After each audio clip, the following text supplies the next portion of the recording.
Hello students, कैसे हो आप सब। डियर स्टूडेंट, आज के लेक्चर में हम बात करेंगे मोमेंट ऑफ इनर्शिया के कैलकुलेशन के बारे में। अब तक के लेक्चर में हमने आपको बताया कि मोमेंट ऑफ इनर्शिया क्या होता है। किसी रिजिड बॉडी के लिए हमने मोमेंट ऑफ इनर्शिया कैलकुलेट किया था। ओके, साथ ही हमने आपको बताया दो थ्योरम्स के बारे में। पहला थ्योरम था पैरेलल एक्सिस थ्योरम और दूसरा थ्योरम था परपेंडिकुलर एक्सिस थ्योरम। दोनों ही थ्योरम काफी इंपॉर्टेंट थे, राइट। तो स्टार्ट करते हैं आज के लेक्चर। लास्ट के दो लेक्चर में हमने आपको मोमेंट ऑफ इनर्शिया के बारे में बेसिक जानकारी दी थी। अगर आपको फर्स्ट लेक्चर याद हो तो वहां हमने रिजिड बॉडी पर काम किया था और किसी एक्सिस के वर्ट उसका मोमेंट ऑफ इनर्शिया लिखने की कोशिश करी थी। जो रिजल्ट हमें मिला था that was I equals to integral of dm times R square. Correct. आप चाहो तो इसी को लिख सकते हो di equals to dm times R square. उसी लेक्चर में हमने किसी पार्टिकल के मोमेंट ऑफ इनर्शिया के बारे में बात करी थी। हमने एक एक्सिस ड्रॉ किया था और एक पार्टिकल उसके बाद घूम रहा था और उसका मोमेंट ऑफ इनर्शिया हमें मिला था I equals to m times R square about a given axis. Correct. अगर आपको किसी रिजिड बॉडी का मोमेंट ऑफ इनर्शिया निकालना हो तो ऐसे में आप जो पहला वाला ये पार्ट है इसका यूज करोगे, राइट।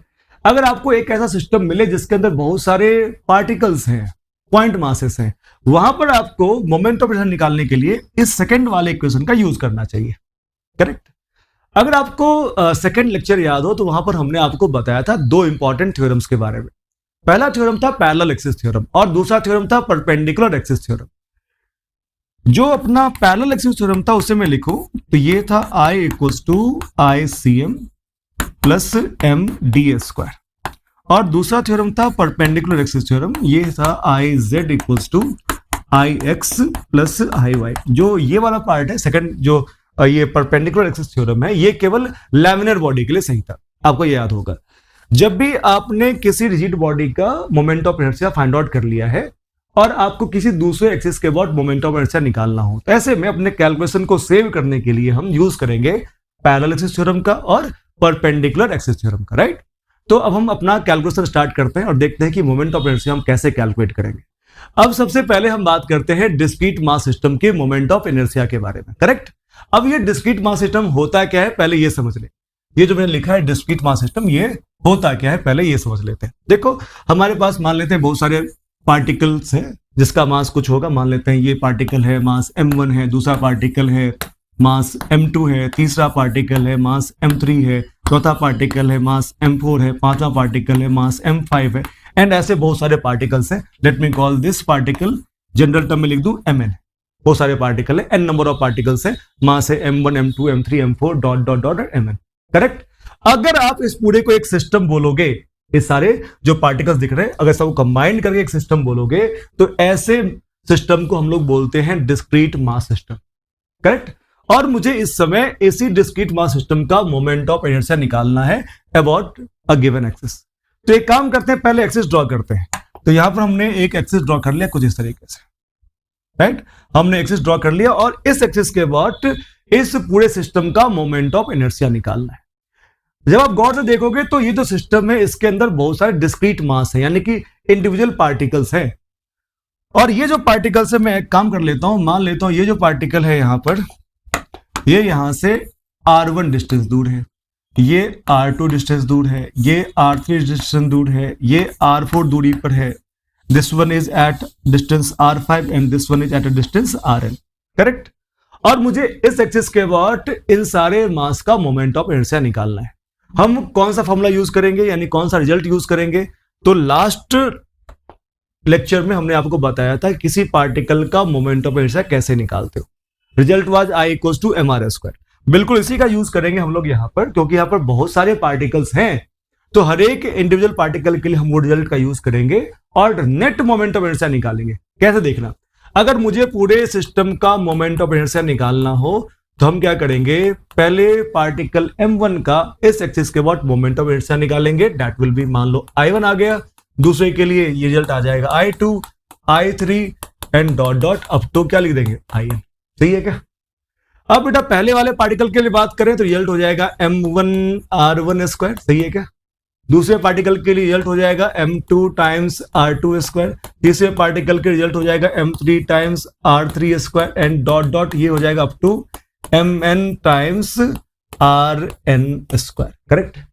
आप चाहो तो आई सिस्टम को लिख सकते हो कुछ इस तरीके से, I system is equal to summation of M I times R I square, और आई की वैल्यू यहां बेटा कहां से, 1 से स्टार्ट होकर कहां तक जाएगा, ये जाएगा n तक। तो ये हो गया moment of inertia of a discrete mass system. समझ में आ गया आप सबको। अब डिस्क्रीट मास सिस्टम के मोमेंट ऑफ इनर्शिया को ढंग से समझने के लिए हमने एक एग्जांपल कंसीडर किया जिसमें एक मासलेस रेक्टेंगुलर फ्रेम है और इसके हर एक कॉर्नर पे और हर एक साइड के मिड पॉइंट्स पे हमने आइडेंटिकल मासेस को रखा है। इस रेक्टेंगुलर फ्रेम का डायमेंशन है a और b। हमने एक एक्सिस ड्रॉ किया जिसके अबाउट मुझे मोमेंट ऑफ इनर्शिया चाहिए इस पूरे डिस्क्रीट मास सिस्टम का। ये जो एक्सिस है वो इस साइड से a/4 दूरी पे है। क्योंकि ये डिस्क्रीट मास सिस्टम है इसीलिए हमें टोटल सिस्टम का moment of inertia find out करने के लिए हर एक इंडिविजुअल मास का इस गिवन एक्सिस के about moment of inertia find out करना पड़ेगा। और जब हम सारे मोमेंट ऑफ इनर्शिया टर्म्स को जोड़ेंगे तो पूरे सिस्टम का moment of inertia about this given axis मिल जाएगा। तो अब इसको सॉल्व कैसे करें? सिंपल तरीका ये है कि हम हर एक मास का मोमेंट ऑफ इनर्शिया इसके अबाउट निकालें और इसके लिए हम रिजल्ट यूज करेंगे I equals to M R square. M तो हमें मालूम है, बस एक्सिस से हर एक मास की दूरी मिल जाए तो अपना काम हो जाए। देखो बेटा यहां पर ये जो तीनों मासेस हैं वो तो a/4 दूरी पे हैं। बात रही इन दो मासेस की तो ये डिस्टेंस भी कितना हो जाएगा, a/4 इस वाले के लिए भी और इस वाले के लिए। और ये जो तीन मासेस है वो एक्सिस से कितना दूर है ये देख लेते हैं। टोटल डिस्टेंस a है और इसमें से अब a/4 को आप माइनस करोगे तो रिमेनिंग डिस्टेंस बच जाएगा 3a/4। राइट। अब हमारे पास हर एक मास और एक्सिस के बीच का सेपरेशन मालूम है।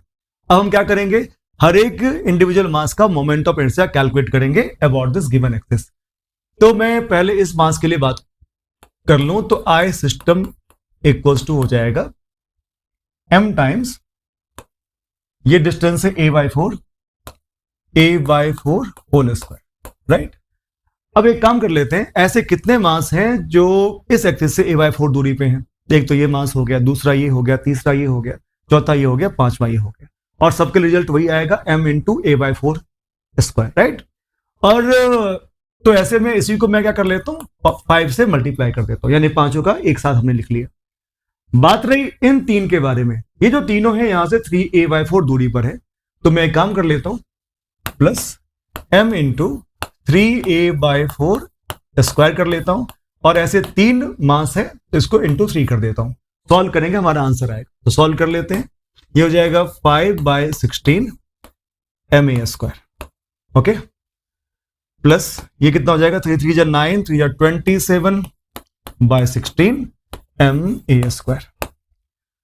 फर्दर इसको सॉल्व करें, ये हो जाएगा 27 + 5 that is 32/16 ma square, and the final result is 2m into a square. अब बात करते हैं किसी कॉन्टिन्यूअस बॉडी के मोमेंट ऑफ इनर्शिया के बारे में, और इसमें हम सबसे पहले बात करेंगे moment of inertia of a ring. यहां पर मैं डायग्राम बनाता हूं, यानी कि पहले मैं एक रिंग को ड्रॉ करता हूं भाई। तो हमने यहां पर एक रिंग को ड्रॉ कर लिया पहले। ओके। अब एक एक्सिस भी ड्रॉ कर लूं जिसके अबाउट ये रिंग घूम रहा होगा, और या फिर जिसके अबाउट हम लोग moment of inertia find out करेंगे। तो ये रहा एक्सिस, ये रहा रिंग। रिंग का मास अपन m मान लें। रिंग का मास हमने कह दिया m के बराबर, रेडियस कह दिया r के बराबर। ये इसका हो गया सेंटर। इस सेंटर से ये एक्सिस पास कर रहा है जो कि प्लेन के, रिंग के प्लेन के परपेंडिकुलर है। अब क्योंकि ये कंटिन्यूअस मास सिस्टम है, डिस्क्रीट तो है नहीं, कंटिन्यूअस मास सिस्टम है, तो ऐसे में इसका मोमेंट ऑफ इनर्शिया निकालने के लिए हम लिखेंगे I equals to dm times r square. या तो ये लिखेंगे या फिर हम लिखेंगे di equals to dm times r square. सही है क्या? देख लो। तो यहां पर हमें क्या करना है भाई, पहले dm चूज करना है, एक मास एलिमेंट चूज करना है।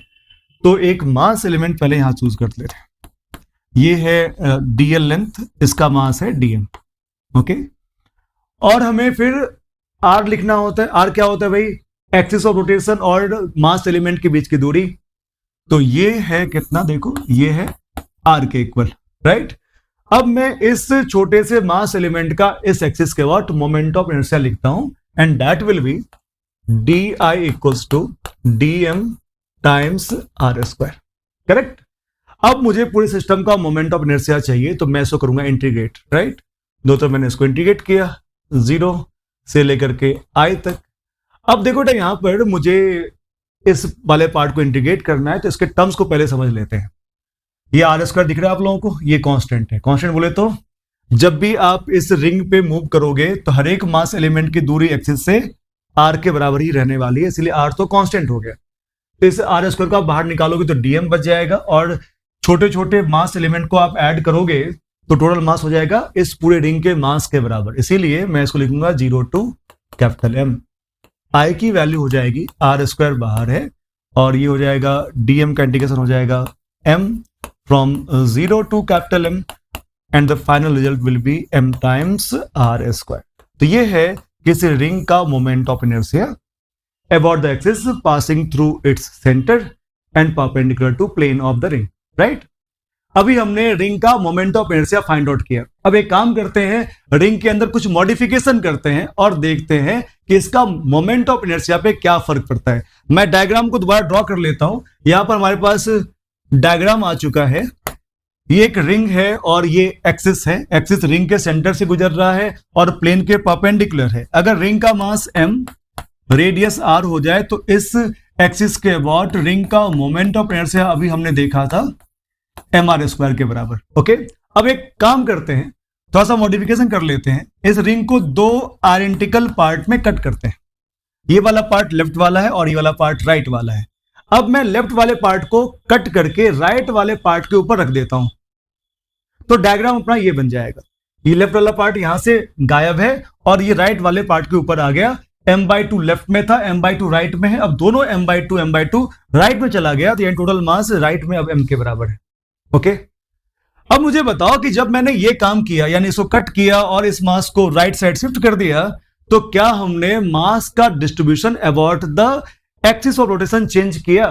ये क्वेश्चन है हमारा। देखो, मैं ये कह रहा हूं कि जब ये मास यहां से उठा करके हमने इस साइड रखा, तो इस मास से एक्सिस की दूरी r के बराबर थी, क्या वो चेंज हो गई? तो आंसर है नो, क्योंकि जब मास यहां से यहां पहुंच गया तो पहले सरकमफेरेंस पे, अभी भी सरकमफेरेंस पे है, और सरकमफेरेंस और एक्सिस के बीच का सेपरेशन हमेशा r मेंटेन रहेगा। इसका मतलब जो डिस्ट्रीब्यूशन पहले था वो डिस्ट्रीब्यूशन अभी भी है। और आप जानते हैं कि मोमेंट ऑफ इनर्शिया एक्चुअली में मास और इसके distribution about the axis of rotation पर डिपेंड करता है, क्योंकि हमने मास का distribution about this axis change नहीं किया, मास को चेंज नहीं किया। इसका मतलब इस एक्सिस के अबाउट ये मास को फ्लिप करने के बाद भी एक्सिस के about moment of inertia same रह जाएगा, यानी कि ये जो I की वैल्यू आएगी, I की वैल्यू mr स्क्वायर के बराबर ही रह जानी है, ये चेंज नहीं होगा। अब रिंग बेस्ड एक और क्वेश्चन ट्राई करेंगे हम सब। यहां पर एक क्वेश्चन हम लोग लिखते हैं। पहले तो एक रिंग ड्रॉ कर ले। हमने एक रिंग को ड्रॉ कर लिया। रिंग का मास m, रेडियस r के बराबर। एक एक्सिस भी ड्रॉ कर लेते हैं। पहले तो मैं एक एक्सिस ड्रॉ करूंगा इस तरह का, देखो, सेंटर से पास करता हुआ प्लेन के परपेंडिकुलर, और इसके अबाउट हम जानते हैं moment of inertia mr square, right. एक काम करते हैं, इस एक्सिस का नाम रख देते हैं z एक्सिस, तो ऐसे में ये iz बन जाएगा। अब क्वेश्चन में पूछा गया कि एक ऐसा एक्सिस जो रिंग के प्लेन में हो और सेंटर से पास करे, ऐसा देखो, सेंटर से पास कर रहे हैं, ये सेंटर पे ही है। इस एक्सिस के अबाउट रिंग का मोमेंट ऑफ इनर्शिया बता दीजिए। तो ये क्वेश्चन है हमारा, ये जो एक्सिस है अगर इसके अबाउट रिंग को घुमाया जाए तो ऐसे में I की वैल्यू कितनी हो जाएगी। एक काम करते हैं, इस एक्सिस को मैं x बोल देता हूं, तो ये Ix हमें फाइंड आउट करना है। एक बात तो साफ है कि ये दोनों एक्सिस एक दूसरे के परपेंडिकुलर है, एक प्लेन में है और एक प्लेन के परपेंडिकुलर है। ऐसे में यहां पर तो पैरेलल एक्सिस थ्योरम कोई काम का नहीं है। दूसरी बात, क्योंकि रिंग एक लैमिना है तो यहां पर हम परपेंडिकुलर एक्सिस थ्योरम के बारे में सोच सकते हैं, ठीक है। और परपेंडिकुलर एक्सिस थ्योरम के बारे में बात करें तो बॉडी से गुजरता हुआ दो हमें एक्सिस चाहिए और दोनों एक दूसरे के परपेंडिकुलर होना चाहिए। तो मैं एक एक्सिस और ड्रॉ करूंगा, एक एक्सिस में और ड्रॉ करता हूं, देखना आपसे। एक एक्सिस में यहां से ड्रॉ कर देता हूं ऐसे। इस एक्सिस का नाम देता हूं y। ये दोनों बीच का एंगल कितना है? 90 डिग्री। ये तो दोनों ही एक्सिस के और प्लेन के परपेंडिकुलर है। सिमेट्रिसिटी अगर आप बात करोगे तो जितना मोमेंट ऑफ इनर्शिया इस एक्स एक्सिस के अबाउट होना चाहिए उतना ही मोमेंट ऑफ इनर्शिया इस वाई एक्सिस के अबाउट होना चाहिए, क्योंकि दोनों ही एक्सिस प्लेन में है भाई, और दोनों ही रिंग के सेंटर से पास हो रहे हैं, तो सिमेट्रिक तो हो ही गए। तो अगर मैं इस वाले एक्सिस के वॉट मोमेंट ऑफ इनर्शिया को आई वाई कह दूं, तो आई वाई की वैल्यू अगर मैं आई लिख दूं तो आई एक्स की वैल्यू भी, ये जो आई एक्स दिख रहा है आपको, इसकी वैल्यू भी हो जाएगी आई के बराबर। और यहां पर हम लिख पाएंगे perpendicular axis theorem, that is I Z equals to I X plus I Y. I Z की वैल्यू कितनी है? आई जेड की वैल्यू है एम आर स्क्वायर, तो ये हो गया M R square. I X कितना है भाई? आई के बराबर। आई वाई कितना है? आई के बराबर, तो इसको लिख दोगे 2i, तो 2i equals to M R square. ऐसे में आई की वैल्यू हो जाएगी एम आर स्क्वायर बाय 2 के बराबर। अब एक रिंग पर बेस्ड बड़ा प्यारा सा क्वेश्चन यहां पर है। इस रिंग का मास m है, रेडियस r गिवन है, सेंटर यहां पर c दिखाया गया।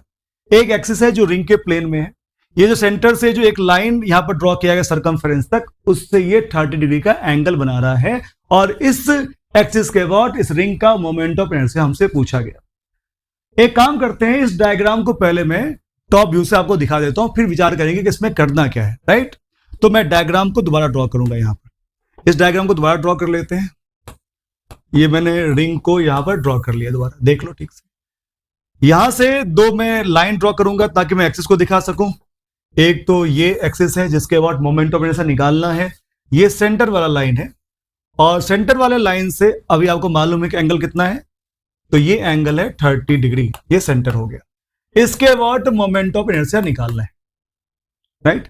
एक काम करते हैं, एक एक्सिस में और ड्रॉ करता हूं, that is parallel to this axis and passing through centre of mass of the ring.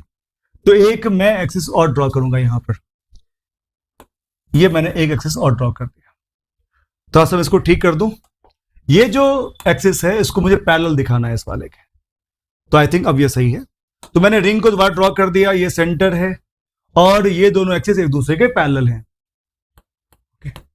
अगर मैं इस वाले एक्सिस के अबाउट मोमेंट ऑफ इनर्शिया लिखूं इस पूरे रिंग का, तो क्या मैं इसे ICM नाम दे सकता हूं? देखना, क्योंकि एक तो सेंटर ऑफ मास से पास कर रहे हैं, तो इसीलिए मैं इसको ICM नाम दे सकता हूं।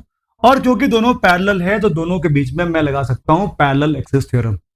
क्या लिखूंगा देखना, मैं लिखूंगा I equals to ICM plus MD²। Ring का मास मुझे मालूम है m, रेडियस मुझे मालूम है r, तो एक तो ये हो गया d। देख लो d की वैल्यू कितनी आ जाएगी। अगर आप इस ट्रायंगल को देखोगे तो ये ट्रायंगल है राइट एंगल ट्रायंगल, ये इसका हो जाएगा 90 डिग्री, राइट। तो अगर ये r है तो ये हो जाएगा r cos 30 और ये d हो जाएगा r sin 30 डिग्री के बराबर, दैट इज r/2। कोई दिक्कत? तो मुझे d मालूम है, m मालूम है। क्या मुझे ICM मालूम है? तो लास्ट क्वेश्चन में हमने आपको बताया कि रिंग के प्लेन से अगर कोई एक्सिस पास करे, सेंटर से पास करे, तो ऐसे में उस एक्सिस के अबाउट मोमेंट ऑफ इनर्शिया हो जाता है रिंग का mr²/2।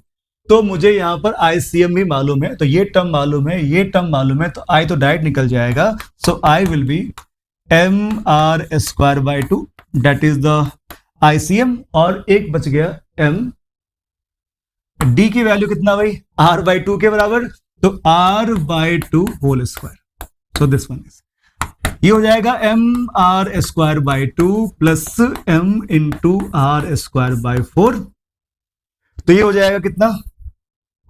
3 टाइम्स mr²/4 के equal. So moment of inertia about this axis is 3mr²/4। अब एक प्यारा सा क्वेश्चन यहां पर है जिसमें एक स्प्रिंग के बारे में बात की गई है। स्प्रिंग का मास m है, रेडियस r है, एक एक्सिस हमने ड्रॉ किया, इस एक्सिस के अबाउट इस स्प्रिंग का मोमेंट ऑफ इनर्शिया चाहिए अपन को।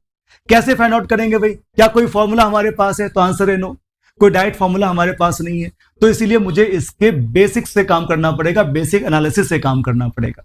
मोमेंट ऑफ इनर्शिया के एनालिसिस ये कहती है कि मोमेंट ऑफ इनर्शिया किसी बॉडी का उसके मास पर डिपेंड करता है, साथ ही उसके मास के distribution about the axis of rotation पर भी डिपेंड करता है। इस डायग्राम में जब आप देखोगे इस रिंग को, तो रिंग का मास तो m है, लेकिन इसके डिस्ट्रीब्यूशन को समझते हैं अबाउट दिस गिवन एक्सिस। अगर आप कोई मास एलिमेंट यहां लोगे तो ये मास एलिमेंट इस एक्सिस से r डिस्टेंस पर होगा, दूसरा मास एलिमेंट यहां लो, ये भी r डिस्टेंस पर होगा भाई, एक मास एलिमेंट यहां लो, ये भी r डिस्टेंस पे होगा।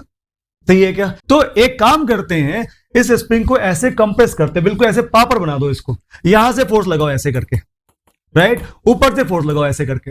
जब आप फोर्स लगाओगे तो स्प्रिंग बिल्कुल प्रॉपर बन जाएगा, तो एक रिंग बना देगा। और अगर आप इस रिंग को गौर से देखोगे तो जिस तरह का मास डिस्ट्रीब्यूशन इस स्प्रिंग में इस एक्सिस के अबाउट है, बिल्कुल वैसा ही मास डिस्ट्रीब्यूशन इस रिंग में इस एक्सिस के अबाउट है भाई। इसका मतलब मास का डिस्ट्रीब्यूशन जो यहां पर है वही चीज यहां पर भी है, तो हमने कुछ भी चेंज यहां पर नहीं करा। ओके, तो ऐसे में मोमेंट ऑफ इनर्शिया इस स्प्रिंग का और इस रिंग का एक जैसा हो जाना चाहिए, क्योंकि मोमेंट ऑफ इनर्शिया मास पर डिपेंड करता है। मास इसका m, तो इसका मास भी m बोल देते हैं भाई। इसका हर एक मास एलिमेंट r दूरी पर है, इसका भी हर एक मास इस एक्सिस से r दूरी पर है। तो मास का डिस्ट्रीब्यूशन क्योंकि सेम है, इसलिए I की वैल्यू हो जाएगी यहां पर m इंटू आर स्क्वायर। ठीक है, कोई दिक्कत समझने में? अब बात करते हैं किसी हॉलो सिलेंडर के मोमेंट ऑफ इनर्शिया के बारे में। बड़ा सिंपल सा होता है, ये देखो एक हमारे पास हॉलो सिलेंडर है जिसका ये एक्सिस है और इस एक्सिस के बाद मुझे मोमेंट ऑफ इनर्शिया चाहिए भाई। इस हॉलो सिलेंडर का मास m है और रेडियस r है। एक काम करते हैं थोड़ा सा इस हॉलो सिलेंडर के मास के डिस्ट्रीब्यूशन को समझते हैं कि इस एक्सिस के अबाउट मास का डिस्ट्रीब्यूशन कैसा है। जब आप देखोगे यहां पर, तो क्योंकि ये हॉलो है तो हर एक मास इसके सरकमफ्रेंस पर डिस्ट्रीब्यूटेड होगा, यानी कुछ मास यहां पर होगा, कुछ मास यहां पर, कुछ मास यहां पर, ऐसे करके मास जो है केवल इसके सरकमफ्रेंस पर ही होगा, यानी पूरे बॉडी का ही है, लेकिन ये सरकमफ्रेंस पर ही केवल मास इस तरह से बटा होगा। तो एक काम करते हैं, हम इस सिलेंडर को ऐसे प्रेस कर देते हैं। जब आप प्रेस करोगे इसका हर एक मास एलिमेंट लेटरल शिफ्ट करेगा, यानी कि ये मास एलिमेंट जो है वो यहां से कहां पहुंच जाएगा, यहां पर पहुंच जाएगा। देखो ये मास एलिमेंट यहां से कहां पहुंच जाएगा, यहां पर। ये मास एलिमेंट यहां से कहां पहुंच जाएगा, यहां पर। सही है क्या? ये मास एलिमेंट यहां से पहुंच जाएगा यहां पर। क्या इस तरह के मास के रीडिस्ट्रीब्यूशन से, यानी कंप्रेस करने से, क्या मैंने इस सेंटर से या फिर एक्सिस से क्या मास के सेपरेशन को चेंज कर दिया? पहले ये r डिस्टेंस पर था, अभी भी कितने डिस्टेंस पर है भाई? ये मान लो इसका एक्सिस है तो अभी भी ये r डिस्टेंस पर ही है। तो मैं इस तरह की जब शिफ्टिंग करता हूं तो मैं मास के डिस्ट्रीब्यूशन को, यानी अबाउट द गिवन एक्सिस, मास के डिस्ट्रीब्यूशन को चेंज नहीं करता। और जब तक मैं ये काम करूंगा, यानी कि मास का डिस्ट्रीब्यूशन चेंज नहीं करूंगा, तब तक इस एक्सिस के अबाउट मोमेंट ऑफ इनर्शिया में कोई फर्क नहीं पड़ना चाहिए। राइट? जब आप इसको इस तरह से कंप्रेस करोगे तो ये जो रिंग दिख रहा है आपको, ये जो रिंग दिख रहा है बेस, इस तरह का आपको एक रिंग मिल जाएगा, जिसपे सिलेंडर का पूरा मास आ जाएगा। तो सिलेंडर का पूरा मास आ गया यहां पर रेडियस r पर। तो ऐसे में इस रिंग का जो मोमेंट ऑफ इनर्शिया हो जाएगा about this given axis will be same as the moment of inertia of this cylinder about this given axis. यानी इसका I और इसका I एक जैसा होना चाहिए। क्यों भाई? मास सेम, मास का डिस्ट्रीब्यूशन सेम, तो मोमेंट ऑफ इनर्शिया भी same. That's why the answer will be I = m times r square. अरे क्या क्लियर है आप सब?